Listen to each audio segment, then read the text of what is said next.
आज हम कंप्यूटर की जो भाषाएँ होती हैं उनको देखेंगे। तो सबसे पहले एक-एक करके देखते हैं। सबसे देखते हैं फॉन्टन और फॉर्टन। फॉर्टन एक इसका फुल फॉर्म बोलते हैं फार्मूला ट्रांसलेशन। फार्मूला ट्रांसलेशन जो लैंग्वेज है 1957 में आती है। इसके खोजकर्ता के रूप में जॉन विकस को नाम जाता है और इसका उपयोग कहाँ किया जाता है, जो गणितीय कार्य होते हैं कोई भी गणित के काम करने के लिए किया जाता है। इसमें की विशेषता में देखें तो इसे प्रोग्राम के लिए विकसित की गई सर्वप्रथम भाषा थी फॉर्टन। तो इसको याद रखना, 57 में पूछी जाती है कब स्थापना आई थी। अब होती है एल्गोल, मतलब एल्गोरिदम लैंग्वेज। एल्गोरिदम लैंग्वेज जो 1958 में आती है और अमेरिका यूरोपियन के जो कंप्यूटर वैज्ञानिक समूह थे ना, उन्होंने इसकी खोज की थी और इसका अनुप्रयोग क्या है ना, वैज्ञानिक और इंजीनियरिंग कार्यों में किया जाने लगा था। और इसका जो विशेष के रूप में याद रखना है, वो गणितीय कार्य करने के रूप में पूरी तरह सक्षम थी। फिर आती है लिप्स, इसको बोलते हैं लिस्ट प्रोसेसिंग, 1958 में आती है। MIT जो अमेरिका की यूनिवर्सिटी है, उसके द्वारा इंस्टीट्यूट के जॉन मैकार्टी थे, उनके द्वारा इसकी स्थापना को खोज की गई थी या फिर खोजकर्ता थे। और इसका अनुप्रयोग आर्टिफिशियल इंटेलिजेंस यानी कि AI, आजकल आपने सुना होगा AI काफ़ी नाम चल रहा है, उसमें भी यूज़ किया जाता है। कोबोल, इसको बोलते हैं common business oriented language, full form है और 1959 में आती है। अमेरिका के कंप्यूटर वैज्ञानिक जो ग्रेस हूपर थे, उनके द्वारा विकसित किया गया था और इसको व्यवसाय कार्यों में उपयोग किया जाता है, कोई भी व्यापारिक काम हो उसके लिए। एक आती है बेसिक लैंग्वेज। बेसिक लैंग्वेज को इसको फुल फॉर्म बोलते हैं कि beginner all purpose symbolic interaction, ठीक है ना। इसको symbolic interaction code full form में 1964 में आती है और जॉन जॉर्ज कैमी और थॉमस कोटेज, यूजीन कोटेज, ठीक है, द्वारा विकसित किया गया था। और इसका उपयोग कहाँ किया जाता है, वैज्ञानिक और व्यवसाय कार्यों में किया जाता है। पास्कल 1970 में आती है, निकोलस ब्रिथ के द्वारा विकसित किया गया था और इसका उपयोग शिक्षण कार्यों में किया जाता है। इसमें SPT मतलब क्या होता है, स्ट्रक्चर प्रोग्राम टेक्निक सुविधा के लिए विकसित की गई थी, ये विशेष कार्यों में इसके लिए। फिर आती है सी लैंग्वेज। सी लैंग्वेज 1972 में आती है और डेनिस रिच और नोकिया बेल की लैब से विकसित की गई थी। इसको सॉफ्टवेयर निर्माण में उपयोग किया जाता है। और फिर इसके बाद आती है कोमल। कोमल मतलब कॉमन एल्गोरिदम लैंग्वेज, 1973 में आती है। डेनमार्क के बेंडिक्ट और लॉफ स्टड और ब्रोज क्रिश्चन्स के द्वारा विकसित की गई थी। इसको शैक्षण कार्य में उपयोग किया जाता है। बेसिक और पास्कल का मिला जुला रूप है। बेसिक लैंग्वेज कहेंगे, ये बेसिक लैंग्वेज है और पास्कल कहाँ है, पास्कल जरे, ठीक है ना, दोनों लैंग्वेज का मिला जुला रूप है। फिर आज का आती है C++, ठीक है ना। C++ में 1983 में ब्रेन स्टार्ट और नोकिया बेल लैब के द्वारा विकसित की गई थी और इसका उपयोग था सॉफ्टवेयर प्रोग्राम निर्माण के लिए। जावा 1995 में आती है, जेम्स गॉसलिंग के द्वारा विकसित की गई थी। इंटरनेट आधारित प्रोग्राम के उपयोग के लिए होती है और C++ का डेरिवेटिव है। डेरिवेटिव मतलब क्या होता है, उसी से बनी हुई कोई चीज़ होती है, उसी को डेरिवेट कहते हैं। फिर भी आप एक बार डेरिवेटिव नेट पर सर्च कर लेना क्या होता है। फिर उसके बाद आती है रूबी। रूबी लैंग्वेज 1995 में आती है और युकिहिरो मात्सुमोटो के द्वारा विकसित की गई थी। देखो ये इंग्लिश के नाम है, जापानी नाम है, तो थोड़ा ऐसी दिक्कत आती है इनको पढ़ने में। तो आप जिसको अच्छे से आया है प्रोनाउंसिएशन वो पढ़ ले इसको। इंटरनेट आधारित प्रोग्रामिंग भाषा है और इसको क्या है, ये ओपन सोर्स है और ऑब्जेक्टिव ओरिएंटेड भाषा है, ठीक है ना। अब इसके बाद आते हैं कुछ कंप्यूटर लैंग्वेज हैं, उनको देखते हैं। असेंबल, कंपाइलर और इंटरप्रेटर। असेंबलर, तो इसकी पहली लाइन लिखी है कि ऐसे प्रोग्राम जो असेंबली भाषा को मशीनी भाषा में परिवर्तन करते हैं। कोई भी है जो असेंबली भाषा है उसको मशीनी भाषा में बदल देते हैं, उसे क्या है, असेंबलर कहते हैं। असेंबली भाषा को प्रोग्राम सोर्स कहा जाता है, ठीक है ना, याद रखना क्या प्रोग्राम सोर्स कहा जाता है। और इसका मशीनी भाषा में अनुवाद करने के बाद जो प्रोग्राम प्राप्त होता है उसे ऑब्जेक्ट कहा जाता है। देखो सोर्स कोड हो गया और ऑब्जेक्ट कोड हो गया, मतलब इसको जो भी हमने इसको इंस्ट्रक्शन दी है उसने बदल दी है तो क्या ऑब्जेक्ट कोड में आ गया। अब आते कंपाइलर। ऐसा प्रोग्राम किसी उच्च स्तरीय भाषा को निम्न स्तरीय भाषा में, मतलब मशीनी भाषा में बदलता है तो कंपाइलर कहते हैं। ये एक प्रत्येक उच्च स्तरीय भाषा के लिए एक अलग कंपाइलर की आवश्यकता पड़ती है। कंपाइलर सोर्स के प्रत्येक कथन जो कथन होते हैं वो निर्देश का अनुवाद करके उसे मशीनी भाषा में बदल देता है। यह पूरे प्रोग्राम को एक साथ ट्रांसलेट कर देता है। जैसे हमने कोई भी चीज़ लिख दी, मान के ये पूरा चीज़ लिख दी, इसी को एक साथ में बदल देगा। तो सोर्स भाषा को ऑब्जेक्ट भाषा तुरंत बदल देता है, ठीक है ना। हाई लेवल लैंग्वेज को लो लेवल लैंग्वेज में, ठीक। अब आता है इंटरप्रेटर। एक प्रोग्राम जो उच्च स्तरीय भाषा होता है ना, वो लिखे हुए प्रोग्राम निम्न स्तरीय भाषा में परिवर्तित कर देता है, इंटरप्रेटर कर लेते हैं। यह एक बार केवल एक कथन को मशीनी भाषा में अनुवाद करता है। सामान्यतः कंपाइलर इंटरप्रेटर का कार्य का समान होता है। जो कंपाइलर और इंटरप्रेटर होते हैं दोनों का काम समान होता है। अंतर थोड़ा सा ये होता है, ये एक साथ में पूरी भाषा को चेंज करता है, लेकिन ये क्या ना लाइन बाय लाइन करता है। देखते हैं, केवल कार्य समान होता है, केवल अंतर होता है यहाँ कंपाइलर क्या करता है, पूरे ऑब्जेक्ट को जहाँ प्रोग्राम बनाता है, यहाँ कंपाइलर जहाँ प्रोग्राम बनाता है वहाँ इंटरप्रेटर कुछ नहीं बनाता। अच्छा, ये प्रोग्राम बनाता है वो कुछ नहीं बनाता। और इंटरप्रेटर का उपयोग करते समय हर बार सोर्स भाषा की आवश्यकता करनी पड़ती है, हर बार सोर्स भाषा की आवश्यकता होती है, ठीक है ना। अब आते हैं नेटवर्क। नेटवर्क क्या होता है, किसी भी चीज़ को जोड़ दो, यानी कि ये 3 कंप्यूटर है, मैंने इसको इससे, ये 3 कंप्यूटर है, मान चलिए ऊपर 3 कंप्यूटर, मैंने इसको जोड़ दिया, इसको जोड़ दिया, ये नेटवर्किंग आती है। इसको और तरीके से जोड़ सकते हैं, भैया कैसे जोड़ देते हैं। मान चलिए इसका देखिए, जैसे कि इसको मान चलिए कि इसको देखो, एक तो तरीका ये है, इसको लाइन और तीनों से एक साथ जोड़ दो, ठीक है ना, ये होगा तरीका। और ऊपर से कोई लाइन आई है, मेन लाइन होगी, ठीक है। और एक तरीका ये है कि हमने कि लाइन आई, लाइन पहले हमने इसको आकर इसको जोड़ा, फिर इसमें जोड़ा, फिर इसमें जोड़ा, फिर चली गई, ठीक है ना। अगर यहाँ से लाइन कट हो गई बीच में से, तो क्या होगा, फिर ये कंप्यूटर चलना बंद हो जाएगा, सब दो चलेंगे। ये कट हो गए तो ये भी चलना बंद हो जाएगा। 2 तरीके हो गए। तीसरा तरीका और क्या हो सकता है कि मान चलिए कि हमने इसको इस तरीके से जोड़ दिया, इस तरीके से जोड़ दिया, फिर एक लाइन आई तो उसको हमने इस तरीके से जोड़ दिया, इस तरीके से जोड़ दिया, क्योंकि चलेगा। अगर ये भी कट हो जाएगी तब भी इससे चल रहा है, इस वाली लाइन से चल रहा है, ठीक है ना। अगर ये भी कट हो जाएगी तब भी यहाँ के इस वाली लाइन से चल रहा है, ये भी चल रहा है, और ये लास्ट वाला चल ही रहा है, ठीक है। इस प्रकार अब देखते हैं नेटवर्क में क्या क्या रहता है, उसमें देख लेते हैं क्या क्या। इसमें 2 या 2 से अधिक कंप्यूटर को जोड़ना, ठीक है, सीधी सी बात है, 2 या 2 से अधिक कंप्यूटर जोड़ रहे हैं। इसमें वायरलेस, आजकल तो आपने नाम सुना होगा वाईफाई, और इसका सबसे पहले काम कहाँ किया गया था, कहाँ जोड़े गए थे, इस प्रकार से ARPANET जो कंप्यूटर क्या है ना, कहाँ की ये विश्व की अमेरिका की एक कंपनी थी, वहाँ पे जोड़े गए थे सारे कंप्यूटर। और इसमें नेटवर्क के कुछ घटक होते हैं, उन्हें देख लेते हैं क्या होता है। सर्वर क्या होता है कि जहाँ से हमें नेट की प्राप्ति करी कहते हैं। जैसे कि मान लो अब इसी में प्रत्येक इलाही भाषा में केंद्र का सर्वर से कनेक्ट डिवाइस क्लाइंट के लिए सेवा देने के लिए उपयोगी होती है। मतलब कोई भी एक डिवाइस है, मान लीजिए कि हमने एक मेन डिवाइस यहाँ बना दी, इससे क्या है ना बहुत सारे कंप्यूटर जोड़ दिए, तो हमारे लिए सर्वर ऊपर हो जाएगा, नीचे ये सब क्लाइंट हो जाएंगे, ठीक है। इसमें क्या आता है, इसमें देख लेते हैं और क्या क्या आ रहा है। देखो, ATP server, web server, application server. अब आते हैं वर्क स्टेशन क्लाइंट। क्लाइंट देखो हमने बता दिया था, किसी ऊपर से नीचे जुड़े हुए, किसी मेन कंप्यूटर जुड़े हुए व्यक्तियों को क्लाइंट कहते हैं। देख लेते हैं फिर भी। सर्वर से नेटवर्क के माध्यम से जुड़ा कंप्यूटर वांछित जानकारी को नेटवर्क के रिसोर्स का प्रयोग करता है। यह सामान्यतः पर्सनल कंप्यूटर हो सकते हैं। संचार माध्यम, मतलब संचार किस प्रकार से कर रहे हैं, केबल के माध्यम से, फाइबर ऑप्टिकल मदद, सैटेलाइट के माध्यम से। केबल जानते हैं आजकल घर में वाईफाई चलाने के लिए केबल आती है। इसके अलावा सैटेलाइट से भी यूज़ कर सकते हैं, बहुत से लोग होते हैं जो विज्ञान वगैरह होते हैं वो करते हैं। नेटवर्क कार्ड, कंप्यूटर नेटवर्क को जोड़ने के लिए इसका उपयोग किया जाता है। NIC, Ethernet, network adapter, LAN adapter, broadband card, external network card आदि नाम से जाना जाता है नेटवर्क कार्ड को, ठीक है ना। और इंटरनेट प्रोटोकॉल क्या होता है, कंप्यूटर नेटवर्क में डाटा संचार के लिए जो नियम बनाए जाते हैं उन्हें ही नेटवर्क प्रोटोकॉल कहा जाता है। जैसे FTP, TCP/IP, ठीक है ना। और अब आते हैं नेटवर्क डिवाइस के नाम। नेटवर्क डिवाइस कौन कौन सी होती हैं। नेटवर्क डिवाइस को होता है किसी जुड़ने का काम आते हैं, कंप्यूटर को जोड़ने के लिए उपयोग की जाती है डिवाइस है, नहीं नेटवर्क डिवाइस कहा जाता है। इसमें कौन कौन सी होती है, देखो, हब होती है, स्विच होती है, राउटर होती है, ब्रिज होती है, गेटवे, रिपीटर। अब एक करके देखेंगे। हब, 2 या 2 से अधिक कंप्यूटर जोड़ने के लिए हब का उपयोग किया जाता है। यह एक सेंट्रलाइज डिवाइस होती है, ठीक है ना। देखो, हब ये बीच में लगी हुई है, सेंट्रलाइज डिवाइस माना जाता है, 4 कंप्यूटर से जुड़े हैं। नेटवर्क के आकार को बढ़ाने के लिए हब का उपयोग किया जाता है। नंबर 3 में हब के सारे पोर्ट्स होते हैं, हब के सारे पोर्ट होते हैं जो किसी एक पोर्ट से आने वाले डाटा पैकेट को अन्य पोर्ट पर भेजते हैं।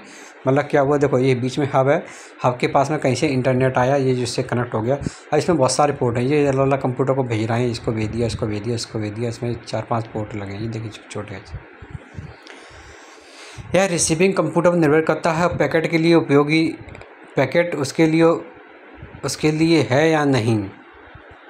यह रिसीविंग कंप्यूटर पर निर्भर करता है कि पैकेट उसके लिए है कि नहीं है। जैसे पता नहीं, छोड़िए इसमें इतनी देर रखा। ऐसे मान लेते हैं कि आजकल अब बैंकों में देखिए, बैंक में क्या है ना, कुछ पर्टिकुलर टास्क रहते हैं कि आप इसी कार्य को कर सकेंगे, इसके अलावा दूसरी साइड नहीं चला सकते, या वहाँ पे कोई सोशल नेटवर्क नहीं चला सकते। तो उसके लिए पर्टिकुलर डिसाइड कर दिया भैया आप यही चीज़ चलाएंगे, ठीक है ना। इस प्रकार से हम बोल सकते हैं इसको। अब आती है हब को डब डिवाइस और नॉन इंटेलिजेंट डिवाइस कहते हैं। इसमें 2 क्वेश्चन याद रखना है, इसको सेंट्रलाइज्ड डिवाइस कहा जाता है और डब डिवाइस या इंटेलिजेंट डिवाइस कहा जाता है। सोचिए, हब की तरह सेंट्रलाइज्ड डिवाइस है और हब की जो कमियाँ थी उसे दूर करता है। हब पूरी तरह से नेटवर्क नहीं भेजता है, ये क्या पूरी तरह से नेटवर्क नहीं, बल्कि उसको चेक करता है। क्या चेक करता है कि कौन से सिस्टम या पोर्ट का यह डाटा भेजा जाए, कौन से सिस्टम या पोर्ट पर डाटा भेजा जाए। यह है इंटेलिजेंट डिवाइस भी कहा जाता है। देखो इसको इंटेलिजेंट डिवाइस कहा रहा है, इसको नॉन इंटेलिजेंट कहा जा रहा था हब को। सोच के डाटा ट्रैफिक को कब किया जाता है। आपने देखा होगा कि आप सिग्नल पे जाएंगे तो वहाँ पर सिग्नल लाइट होती है, तो ट्रैफिक कंट्रोल के लिए होती है। सेम टू सेम स्विच का भी काम का होता है ट्रैफिक को कंट्रोल करना। उसको इधर भी डाटा भेजना, उधर भी भेजना है, तो चेक करती है भैया कि डाटा कहाँ भेजा जाए, जिससे कि नेटवर्क ज़्यादा इशू ना आए। अब आता है राउटर में जितना नेटवर्क ट्रांसफ़र किया जाता है वो पैकेट के माध्यम से किया जाता है। राउटर पैकेट की जांच करता है, केवल उपयोगी नेटवर्क को ही भेजता है। यह पैकेट तेज़ी से पहुंचाने के लिए निर्देशित करने के लिए सबसे अच्छे मार्ग का चयन करता है और इसे मोर इंटेलिजेंट डिवाइस कहा जाता है। याद रखना, मोर इंटेलिजेंट डिवाइस। दूसरी बात कही है, क्या याद रखना है, iOS मॉडल पर नेटवर्क पे जो मॉडल होती है उस पर कार्य करता है। बीच में राउटर हो गया यहाँ पर लगा है और इसमें ये नेट चल रहा है इनके माध्यम से। फिर आता है ब्रिज 2 समान नेटवर्क, क्या रहा है, 2 समान नेटवर्क के लिए जो समान प्रोटोकॉल का उपयोग करते हैं, प्रत्येक डाटा की जांच कर उसी नेटवर्क को भेजता है जिसके लिए डाटा बना हुआ है। डाटा ट्रांसफ़र के साथ साथ यह डीप फिल्टरिंग का भी कार्य करता है। देखो ये ब्रिज को लगा दिया, इसमें डाटा इधर भेजा है उधर भेजा है, 2 नेटवर्क है, लेकिन समान नेटवर्क है, ध्यान रखना। गेटवे क्या होता है, 2 समान नेटवर्क को जोड़ता है, 2 समान नेटवर्क जोड़ती है उसने, लेकिन क्या अलग अलग प्रोटोकॉल होगा। कैसे अलग अलग प्रोटोकॉल होगा, देखो यहाँ पे जैसे मैं घर पे और इंटरनेट चला रहा हूँ, किसी कंपनी या कोई सरकारी फॉर्म भर रहा हूँ, फॉर्म भरते समय PSC का फॉर्म भरा और नेट चला रहा हूँ मैं अपने मोबाइल से। उधर PSC की साइड है, वो भी कहीं से नेट चला रहे होंगे।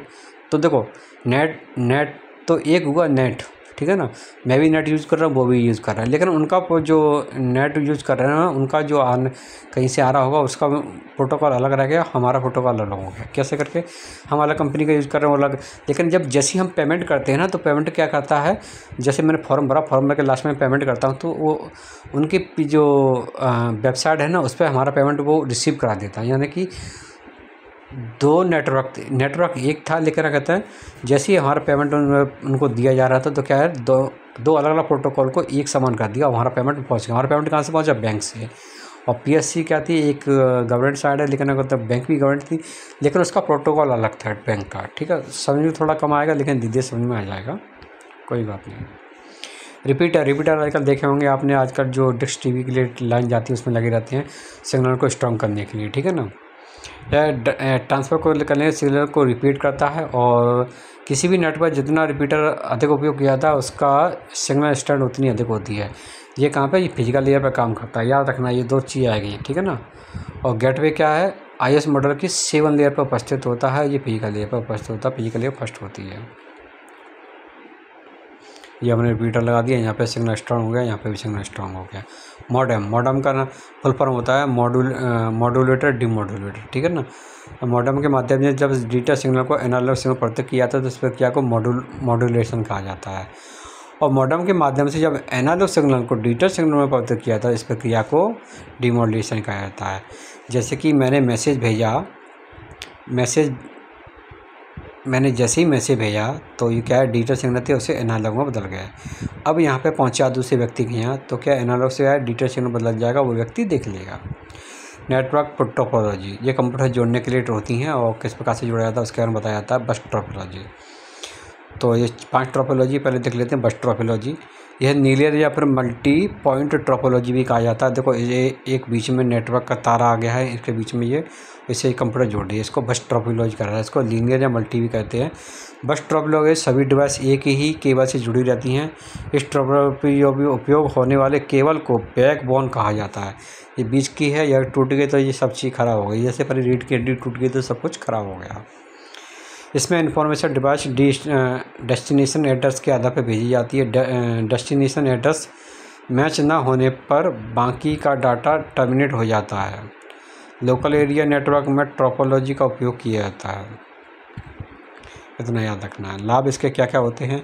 इसकी लागत अधिक नहीं होती है। कंप्यूटर नोड को जोड़ना हटाना आसान होता है। किसी भी कंप्यूटर ख़राब होने पर नेटवर्क प्रभावित नहीं होता है।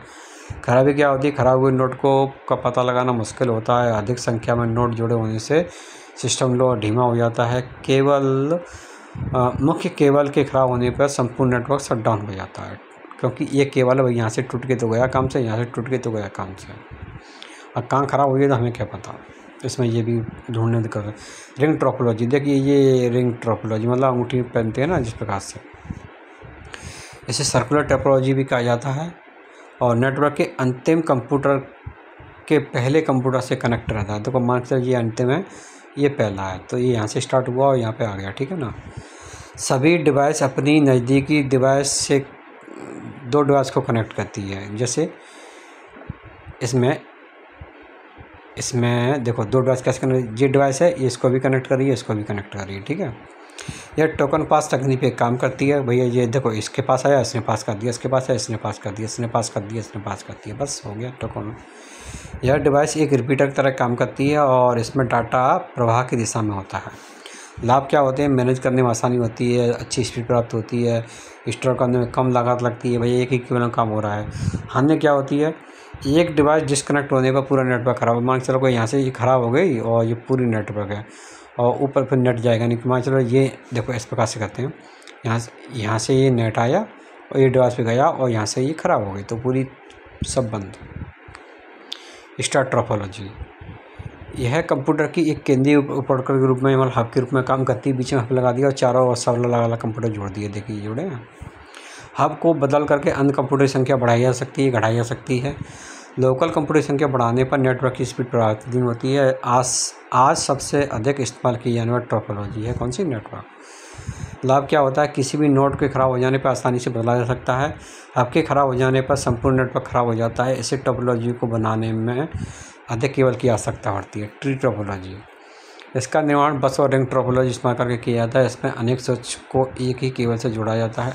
सामान्यतः इसमें ट्विस्टर पेयर केबल का उपयोग किया जाता है। नोड को जोड़ने में कठिनाई इसलिए इस टोपोलॉजी को प्रयोग कम किया जाता है। नोड को जोड़ने में कठिनाई होती है। देखो इसमें क्या है ना, ये इससे जोड़ दिए, इससे जोड़ दिए, इससे जोड़ दिए, इससे जोड़ दिए, इससे अगर कोई ये ख़राब हो गया तो नीचे के तीनों ख़राब हो जाएंगे। ट्री टोपोलॉजी मतलब पेड़ की तरह मानो एक तरह से। इसमें क्या होता है? लाभ क्या? नेटवर्क की व्यवस्था में आसानी होती है और फॉल्ट डिवाइस में खोजने में आसानी होती है। हानि क्या होती है? केवल ख़राब होने पर संपूर्ण नेटवर्क बंद हो जाता है। स्टोर करने में कठिनाई होती है। अन्य टोपोलॉजी की तुलना में महंगी है। मैश टोपोलॉजी, देखो मैश में ये ऐसे जोड़ दिया, फिर इनको ऐसे जोड़ दिया, ऐसे जोड़ दिया, ऐसे जोड़ दिया, ऐसे जोड़ दिया, तो कोई भी ख़राब हो जाए तब भी चलती रहेगी, इसमें कोई दिक्कत नहीं। बहुत इसमें अगर फॉल्ट हो गया तो ढूंढने में बहुत दिक्कत होती है। डिवाइस खोजने में डिवाइस खोजने में आसानी होती है फॉल्ट को। सिक्योरिटी और प्राइवेसी की अधिक रहती है। और इसमें क्या है ना, अन्य टोपोलॉजी महंगी होती है, स्टोर करने में कठिन होती है। मैश टोपोलॉजी के बारे में पढ़ लेते हैं, पहले पढ़ा नहीं इसके बारे में। यह सभी नेटवर्क डिवाइस एक दूसरे से जुड़ी रहती है। मैश टोपोलॉजी को पॉइंट टू पॉइंट में टोपोलॉजी किया जाता है। इस टोपोलॉजी में डाटा किसी भी रूप में डेस्टिनेशन में आ सकता है। इससे डाटा फ्लो की दिशा हो सकती है।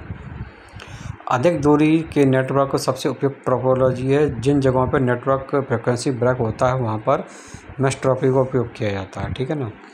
अब नेटवर्क के प्रकार, लैन, वैन, मैन, ठीक है, 3 नेटवर्क होते हैं।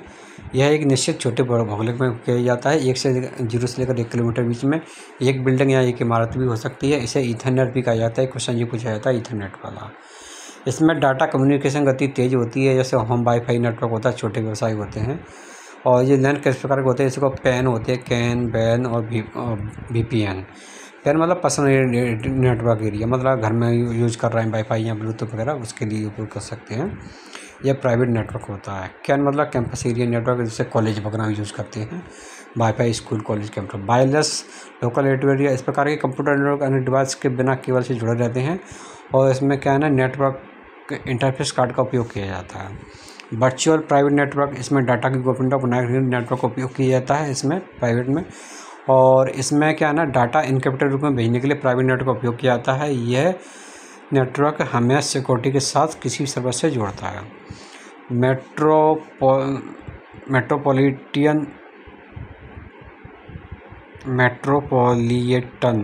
एरिया नेटवर्क, थोड़ा पढ़ने में प्रोनाउंसिएशन सही नहीं आ रहा तो थोड़ा देख लेना, ये भी सही नहीं आया प्रोनाउंसिएशन। 2 या 2 से अधिक जो लैन होते हैं उन्हें जोड़कर बनाया जाता है। इसकी नेटवर्क जो रेंज होती है 0 से 100 किलोमीटर होती है। ये पूरे शहर को कवर करता है। इसमें हॉस्पिटल हुआ, स्कूल हुआ, याद आ जाते हैं। 2 शहरों के बीच की कनेक्टिविटी को बढ़ाता है और डाटा स्पीड जो होती है ना 100 Mbps तक हो सकती है, ठीक है ना। पैन वाइड एरिया नेटवर्क, ये विश्व का सबसे बड़ा नेटवर्क है जो पूरे विश्व में फैला हुआ है। ये भौगोलिक रूप पर निश्चित नहीं है। इस नेटवर्क की रेंज 100 किलोमीटर से अधिक है। डाटा ट्रांसफर स्पीड अन्य नेटवर्क की तुलना में कम है क्योंकि इसका क्षेत्र अधिक है। इंटरनेट वैन नेटवर्क का सबसे अच्छा उदाहरण है। इंटरनेट के आधार पर, उपयोगिता के आधार पर इंटरनेट के प्रकार कौन कौन से होते हैं? Internet, extranet, internet. अब देख लेते हैं क्या क्या है ये पढ़ के। यह एक प्राइवेट नेटवर्क है इंटरनेट। इसका उपयोग मुख्यतः संगठन या कंपनी अपने कर्मचारियों को इंटरनेशनल कम्युनिकेशन होता है उसके लिए करती हैं। एक्स्ट्रा नेटवर्क क्या होता है? वर्चुअल प्राइवेट नेटवर्क भी कहा जाता है इसको। इसका उपयोग संगठन, कंपनी अपने कर्मचारियों को एक्सटर्नल कम्युनिकेशन करने के लिए देती है। इंटरनेट क्या होता है? अंतर्राष्ट्रीय स्तर पर एक पब्लिक नेटवर्क है। इसका उपयोग विभिन्न प्रकार के नेटवर्क को आपस में जोड़ने के लिए, ग्लोबल कम्युनिकेशन के लिए किया जाता है। अब देखते हैं इसमें ओपन सिस्टम इंटरकनेक्शन मॉडल कौन कौन से होते हैं। IS मॉडल पर विकास किया गया। देखो, OSI मॉडल का 1980 में विकास किया गया था। इसका श्रेय किसको दिया जाता है? International organisation for standardisation, USA को दिया जाता है। इस नेटवर्क में किस तरह से कार्य होता है इसे समझने के लिए IS मॉडल तैयार किया गया है। इसमें 7 लेयर होती है। 7 लेयर पर क्या क्या काम होते हैं इसमें दे रखा है। इसमें इसको जो नेटवर्क देख लेते हैं। देखो जिसमें कौन कौन से चीज़ यूज़ की जाती हैं वो दे रखा है। डाटा यूनिट वगैरह, डिवाइस वगैरह दे रखा है और कौन से प्रोटोकॉल होते हैं वो दे रखा है। ये थोड़ा पढ़ना जरूरी है, आप इसको एक बार पढ़ लीजिए। एप्लीकेशन लेयर देखो कौन कौन सी लेयर बता देते हैं। इसमें एप्लीकेशन लेयर होती है, presentation, session, transport, network, data link, physical. इसमें आप एक लेयर है कौन सी? Transport layer. इसको हार्ट ऑफ iOS कहते हैं, इसको याद रखना, ये बहुत ज़्यादा इंपॉर्टेंट है। बाकी चीज़ अपने हिसाब से याद कर लेना। फिजिकल लेयर iOS मतलब कि पहली सबसे निचली लेयर होती है। फिजिकल लेयर देखो सबसे नीचे है, पहली और सबसे लेयर होती है। इसमें देखो क्या है, हब, रिपीटर, मॉडेम, केबल का उपयोग किया जाता है।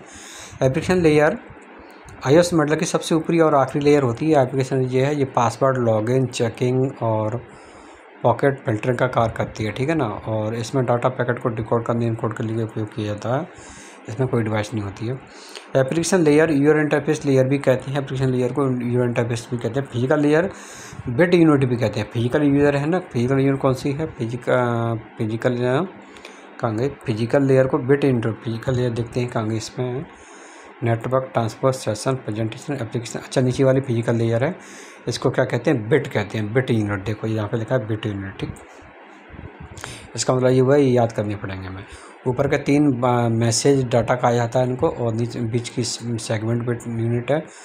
और नेटवर्क को पैकेट नेट और फ्रॉम नेट डाटा को, और बिट नेट फिजिकल को याद रखना पड़ेंगे। तो ट्रांसपोर्ट लेयर होती है, इसको iOS का हार्ट ऑफ मॉडल कहा जाता है, हार्ट ऑफ iOS कहा जाता है। प्रेजेंटेशन लेयर को ट्रांसलेशन लेयर भी कहा जाता है। प्रेजेंटेशन लेयर कौन सी है?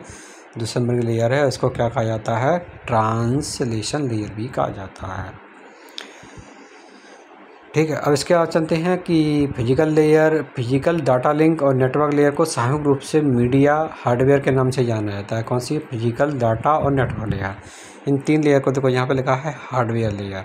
ऊपर की 3 लेयर है इनको कहते हैं सॉफ्टवेयर लेयर। तो आपको याद रखना, देखो ये याद रखना, ऊपर के 3 सॉफ्टवेयर लेयर, नीचे की 3 हार्डवेयर लेयर और बीच वाली हार्ट ऑफ iOS, ठीक है ना। आपको इस प्रकार से याद रखना है। ऊपर की 3 सेंटर होती है, नीचे की 3 रिसीवर होती है, आपको ये याद रखना है।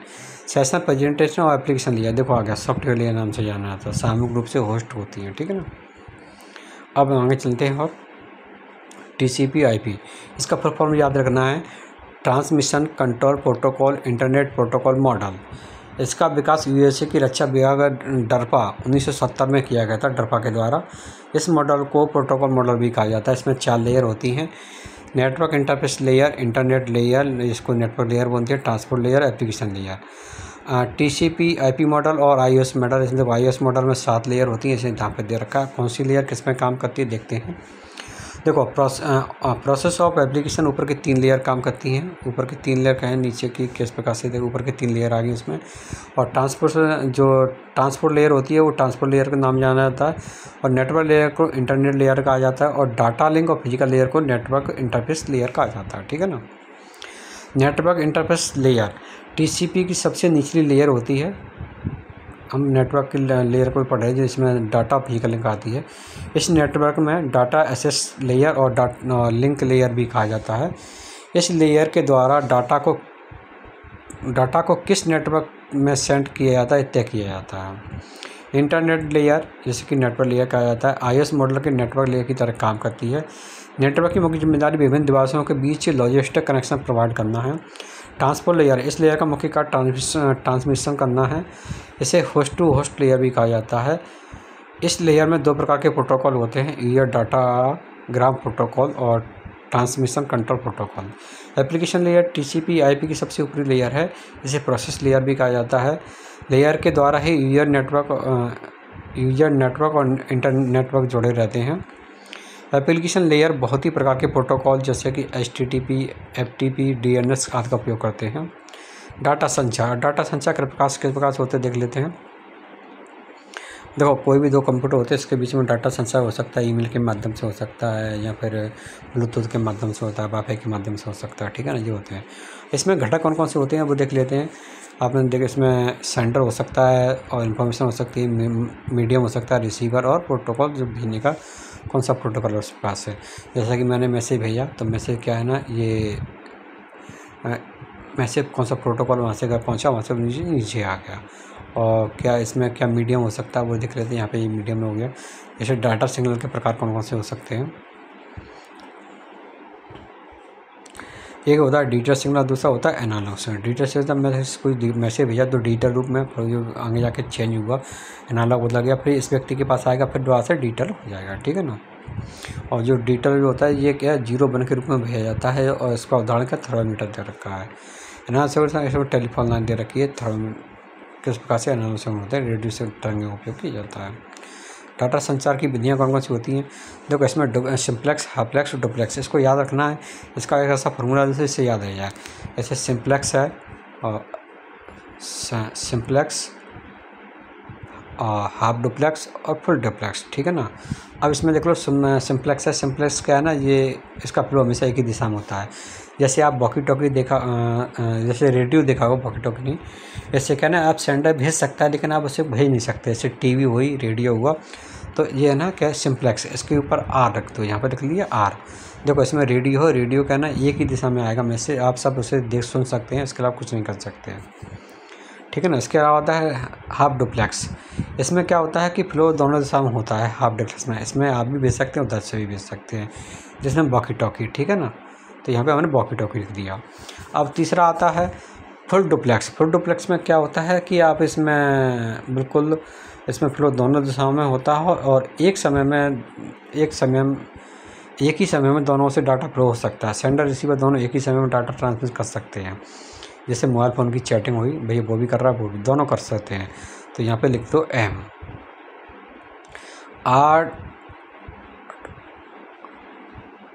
RWM, ठीक है ना, और SHF। ये इस प्रकार से याद रख लोगे तो आप कभी नहीं भूलोगे। जहाँ तक है अब देखते हैं संचार के माध्यम कौन कौन से होते हैं। संचार के माध्यम के लिए क्या ना, जैसे कि आजकल केबल का उपयोग किया जाता है, तो केबल किस प्रकार की होती है वो देख लेते हैं। इसमें क्या है, cable, wifi, optical, fibre optical, satellite. वर्गीकरण दो प्रकार से किया जाता है, जैसे गाइडेड मीडियम के माध्यम से, अनगाइडेड मीडियम के माध्यम से। गाइडेड मीडियम में क्या होता है कि इसमें केबल के माध्यम से जो उसे गाइड किया जाता है, और केबल का कॉपर, टिन, एल्यूमिनियम का, सिल्वर की बनी हो सकती है। जैसे coaxial cable, twister cable, fire cable भी कह सकते हैं। और अनगाइडेड में मतलब आप किसी भी टेक्नोलॉजी का उपयोग कर सकते हैं, इसमें कोई गाइड करने की जरूरत नहीं होती। वाईफाई हुआ, रेडियो हुआ, माइक्रोवेव हुआ, सैटेलाइट हुआ। अब देखो संचार में इसमें दे रखा है जो गाइडेड होते हैं और जो नॉन गाइडेड और गाइडेड। इसमें ट्विस्टर केबल, फाइबर ऑप्टिकल और कोक्सियल केबल। इसमें देखो रेडियो वेव और माइक्रोवेव और इंफ्रारेड इसके माध्यम से कर सकते हैं। इसमें देख लेते हैं कौन कौन से ट्विस्टेड केबल में, या इंटरनेट के नाम से जाना जाता है, और इस केबल का उपयोग छोटी दूरी लैन नेटवर्क कम्युनिकेशन के लिए किया जाता है। इस प्रकार के केबल में तार आपस में उलझे होते हैं, और जिसे अभ्रमक जो होती है, एक खनिज होता है, उसकी परत की जैकेट लगी होती है। दो में से एक तार सिग्नल को रिसीवर तक पहुंचाने के लिए, दूसरा उसके आर्थिक उपयोग के लिए किया जाता है। फाइबर ऑप्टिकल में क्या होता है, इसमें धातु के तारों की विशेष प्रकार के ग्लास या प्लास्टिक फाइबर को डेटा कम्युनिकेशन किया जाता है। ये हल्की और तीव्र गति से होने वाली, मतलब हल्की और तीव्र गति से इसमें डाटा जाता है। डाटा का संचार केवल प्रकाश के माध्यम से किया जाता है। यह प्रकाश अंत परावर्तन सिद्धांत पर काम करता है, ठीक है ना। कोक्सियल केबल कौन सी होती है, यह केबल उच्च आवृत्ति वाले डाटा को संचारित करती है। केबल को जमीन के नीचे बिछाया जाता है।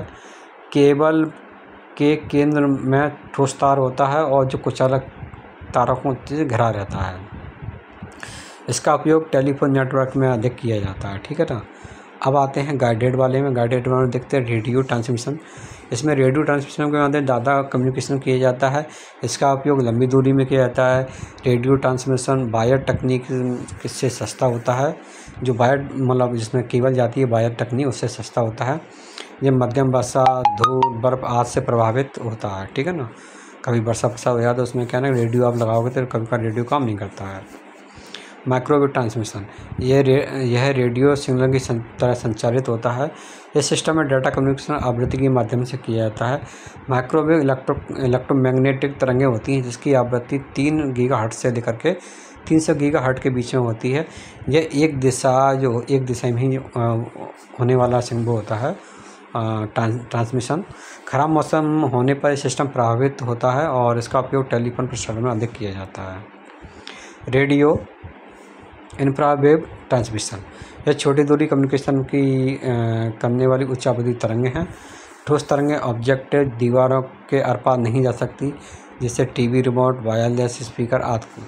नेटवर्क प्रोटोकॉल, इंटरनेट सूचनाओं को नियमों की जो नियम होते हैं ना, उनको प्रोटोकॉल कहा जाता है। इसका उपयोग किसी भी नेटवर्क सूचनाओं को त्रुटि रहित आदान प्रदान करने के लिए किया जाता है, जैसे TCP, IP, HTTP, FTP, SMTP।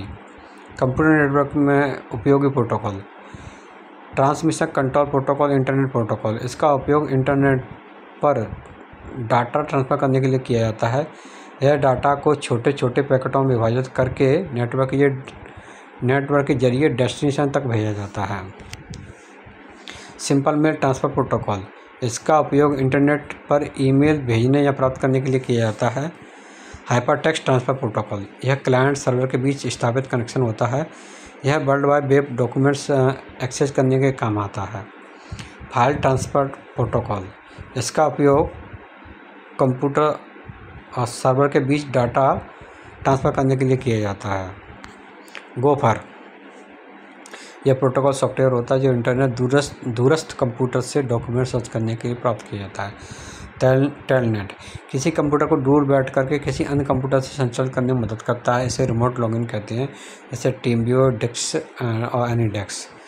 इसके अलावा कई सारे नेटवर्क हैं, जिसमें internet message access protocol, post office protocol, user datagram protocol, media access control protocol, address resolution protocol, domain name system protocol, internet group management protocol. और भारत के प्रमुख डाटा सर्विस प्रोवाइडर कौन कौन से, MNTL, BSNL, BSNL। बीएसएनएल का विदेश संचार निगम लिमिटेड 1986 में स्थापना की जाती है और भारत में 1995 में पहली बार इंटरनेट की सुविधा आई। 2002 में इसका निजीकरण कर दिया गया था। भारत में डाटा कम्युनिकेशन लिमिटेड के नाम से जाना जाता है। बीएसएनएल भारत संचार निगम लिमिटेड 15 सितंबर 2002 में स्थापना की गई थी। दिल्ली में मुख्यालय कई वर्षों से घाटे में है, इसलिए इसे वाइट एलिफेंट के नाम से जाना जाता है। एमएनटीएल मानगा टेलीफोन निगम लिमिटेड 1 अप्रैल 1986 को स्थापना की गई, दिल्ली में इसका मुख्यालय है। ट्राई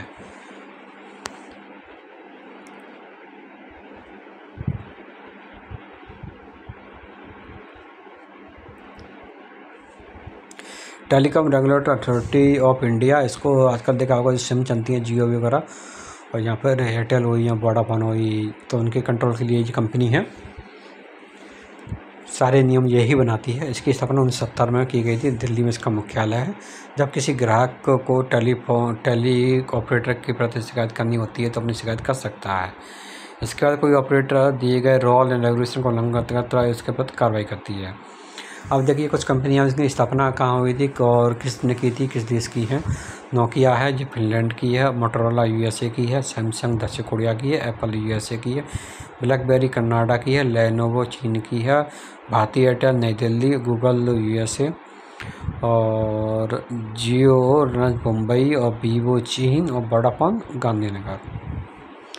डायल अप कनेक्शन, ये इसमें यूजर को इंटरनेट एक्सेस करने पर अपने डिवाइस फ़ोन को लिंक करने की आवश्यकता होती है। इसमें टेलीफोन को मॉडेम से जोड़ा जाता है। डायल अप कनेक्शन को एनालॉग कनेक्शन पर या स्विच लाइन कनेक्शन भी कहा जाता है। इसमें फ़ोन के द्वारा कॉल सुविधा उपलब्ध नहीं होती है। लीड लाइन कनेक्शन, एक टेलीफोन के माध्यम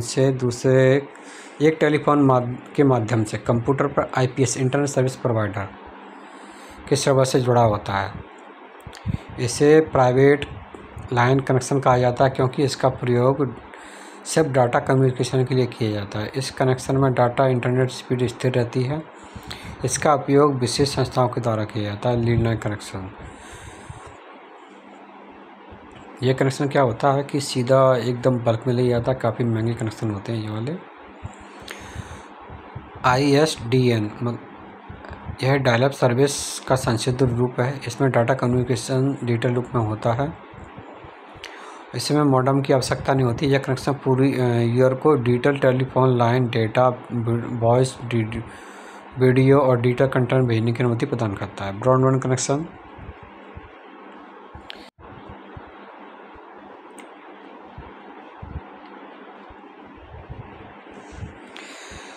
यह ब्रॉड बैंडविड्थ शॉर्ट नाम से जाना जाता है। इसकी हाई स्पीड इंटरनेट कनेक्शन है। इसमें इंटरनेट को कंप्यूटर तक पहुंचाने के लिए coaxial cable, fibre optical cable, radio तरंगों का इस्तेमाल किया जाता है। DL connection, digital circuit connection, यह प्रकार का ब्रॉडबैंड कनेक्शन होता है। इसमें फोन लाइन को डायरेक्ट मॉडेम से जोड़ा जाता है, मॉडेम को कंप्यूटर से। डीएलएस कनेक्शन में यूजर इंटरनेट एक्सेस करते समय फ़ोन कॉल पर कर सकते हैं। डीएलएस मॉडेम टेलीफोन लाइन से प्राप्त होने वाले कमज़ोर सिग्नल को स्ट्रॉन्ग में बदल देता है। इसमें यूजर तेज़ी से डाटा को डाउनलोड या अपलोड कर सकता है। वायरलेस टेक्नोलॉजी में Bluetooth, wifi, Li-Fi, WiMAX, hotspot, GSM, CDM होते हैं। ब्लूटूथ एक क्या है ना, थोड़े छोटे नेटवर्क में काम करने वाला होता है और इसकी जो रेंज होती है 2.4 गीगाहर्ट्ज़ से 2.8 गीगाहर्ट्ज़ के बीच होती है। इसमें laptop, smartphone, computer, keyboard, mouse आदि में इसका उपयोग किया जा सकता है। इसकी जो दूरी रहती है 10 से 50 मीटर रहती है। इसमें अधिकतम 7 डिवाइस कनेक्ट कर सकते हैं और इसका आविष्कार 1994 में जेस हेस्टन के द्वारा किया गया था। डेनमार्क के राजा थे ना, हेराल्ड ब्लूटूथ के नाम पर डिवाइस का नाम रखा गया है और ब्लूटूथ पर्सनल एरिया नेटवर्क में उपयोग किया जाता है। वाईफाई वायरलेस फिडेलिटी 1991 में जॉन सुलिवन के द्वारा इसकी खोज की गई थी। वाईफाई हमें स्मार्टफोन, कंप्यूटर, लैपटॉप डिवाइस में इंटरनेट कनेक्शन में कर सकते हैं। वाईफाई की रेंज 100 मीटर तक होती है और इसकी जो रेंज होती है वो 2.5 गीगावाट से 5 गीगाहर्ट्ज़ के बीच होती है और ये लोकल एरिया नेटवर्क में काम करता है। लाईफाई, इसका पूरा नाम लाइट फिडेलिटी है। इसका आविष्कार हेराल्ड हास ने 2011 में किया था। उच्च गति से संचार करने वाली बायोस्ट्रेस तकनीकी है। लाइट इमिटेटिंग डायोड और डाटा प्राप्त करने के लिए photo diode.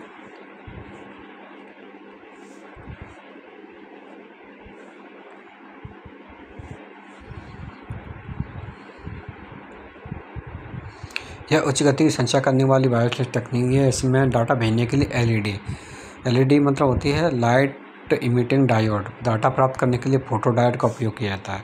बाईमैक्स world wide interoperability of microwave assess.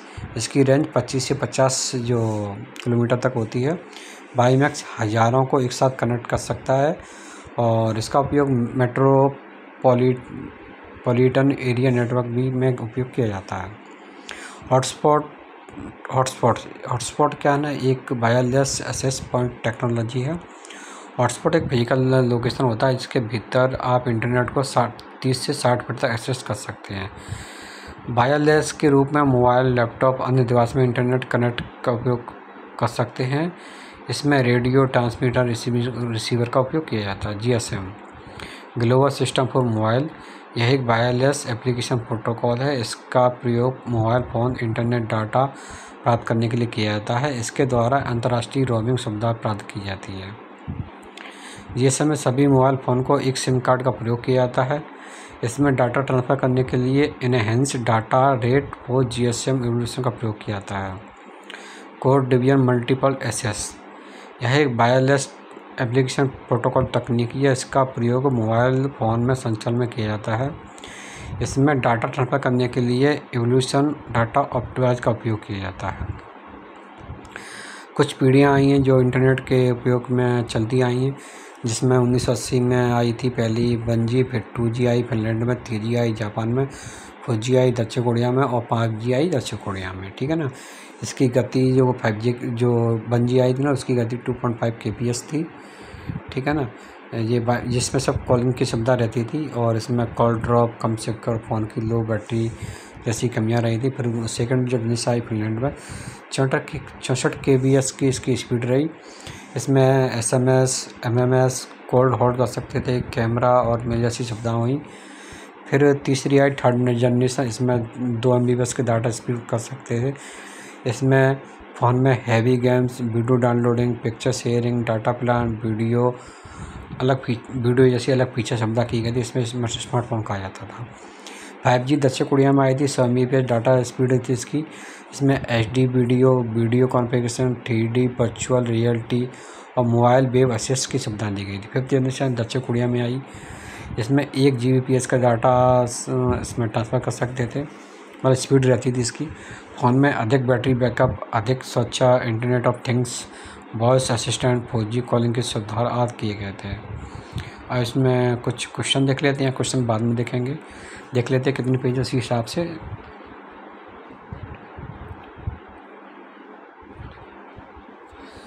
छः पेज हैं, फिर भी कोशिश करते हैं जितनी जल्दी ख़त्म हो। पहला कंप्यूटर कहाँ स्थापित किया गया था? तो पहला कंप्यूटर ये भारतीय सांख्यिकी संस्था कलकत्ता में किया गया था। निम्नलिखित में से कौन सी श्रेणी के पुणे में विकसित भारत का सर्वप्रथम कंप्यूटर है? ये परम कंप्यूटर होना चाहिए B। और एक डिजिटल घड़ी किस प्रकार के कंप्यूटर हो सकते हैं? डिजिटल घड़ी कैसी हो सकती है? एम्बेडेड कंप्यूटर हो सकते हैं D। मध्य प्रदेश में 5G की शुरुआत किस शहर से की गई थी? उज्जैन से की गई थी।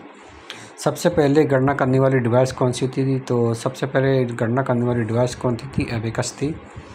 कंप्यूटर के 4 प्रमुख कार्यों को निम्न प्रकार से करें। देखो कंप्यूटर क्या करता है, पहले इनपुट लेगा, फिर प्रोसेस करेगा, फिर आउटपुट करेगा, फिर स्टोर कर देगा। तो इसका हो गया अंतिम D। निम्नलिखित में कंप्यूटर का एक मूल कार्य नहीं है। भैया मूल कार्य क्या नहीं है? टेक्स्ट को कॉपी करना, इनपुट को स्वीकार करना, डाटा प्रोसेस करना, डाटा स्टोर करना। तो इसमें 7 का है A, टेक्स्ट को कॉपी करना। पर्सनल कंप्यूटर के जनक कौन है? तो पर्सनल कंप्यूटर के जनक हैं एडवर्ड रॉबर्ट।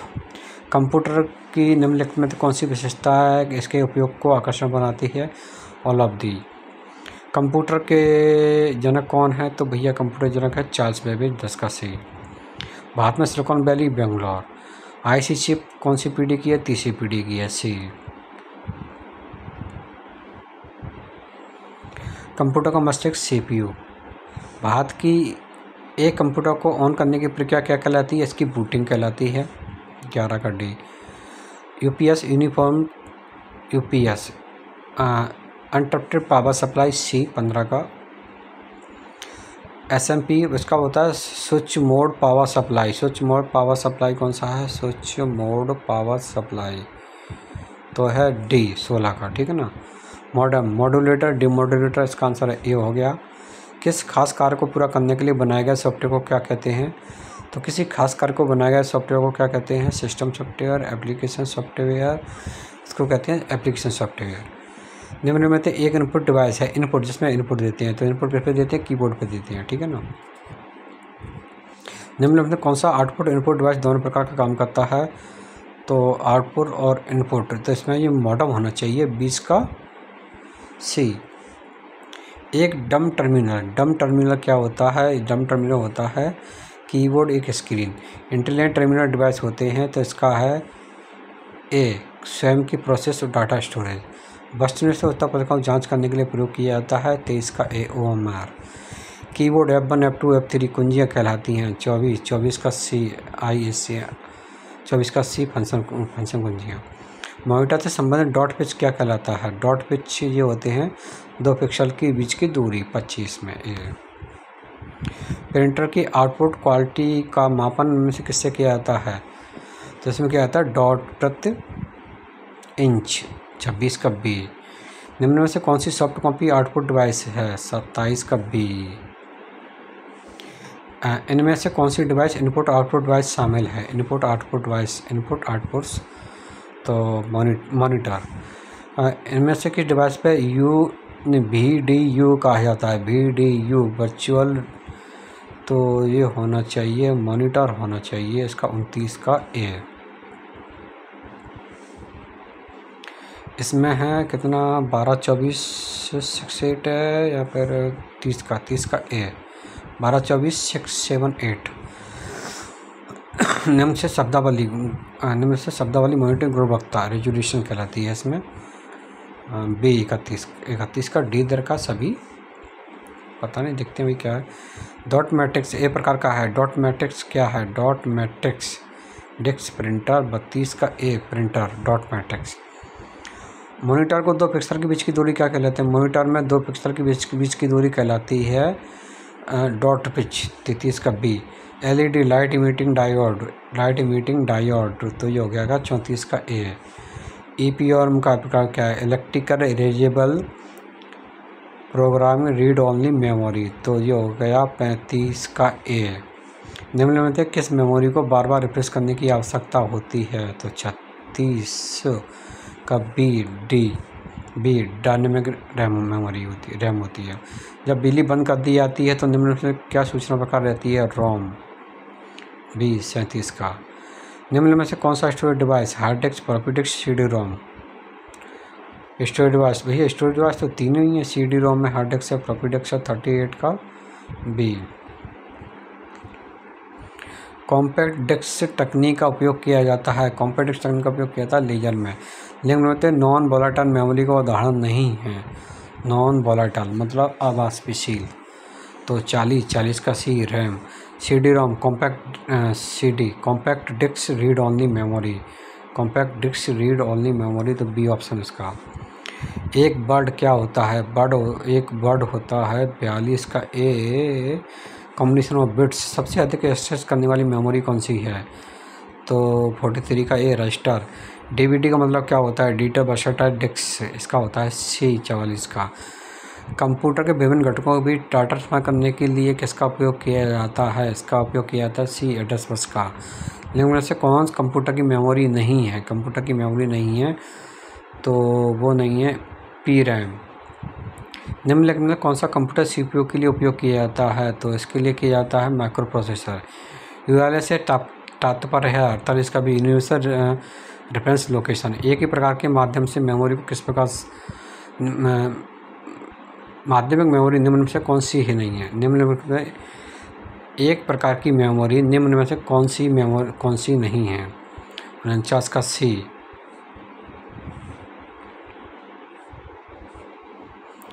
कंप्यूटर की मूल भाषा जिसमें बाइनरी डिजिटल शून्य इकाई का लंबा क्रम शामिल होता है कहलाता है कि 50 का ए। मशीन लैंग्वेज कौन से प्रोग्रामिंग लैंग्वेज के लिए 3D वेब का बना सकते हैं? 51 का बी VRML। वेब पेज लिखने के लिए निम्न से किसका उपयोग किया जाता है? बी HTML का। निम्नलिखित में से कौन सी कंप्यूटर भाषा नहीं है? 53 का डी पेंट ब्रश। HTML भाषा के खोजकर्ता कौन है? HTML भाषा के खोजकर्ता हैं बी टिम बर्नर्स-ली। प्रोटोकॉल एक वेब पेज को दूसरे वेब पेज से जोड़ने का समर्थन करता है। 55 का सी HTTP। जंक मेल ये होते हैं, स्पैम मेल होते हैं। संचार नेटवर्क में फायरवॉल का उपयोग किया जाता है अनाधिकृत आक्रमण के लिए। वेबसाइट के प्रथम पेज को क्या कहता है? इसमें होम पेज कहा जाता है। निम्नलिखित में किस डिवाइस को डंप डिवाइस कहते हैं? ये हो जाएगा डंप डिवाइस। डंप हो जाएगा 59 का बी हब। डिजिटल सिग्नल क्या होता है? 0 और 1।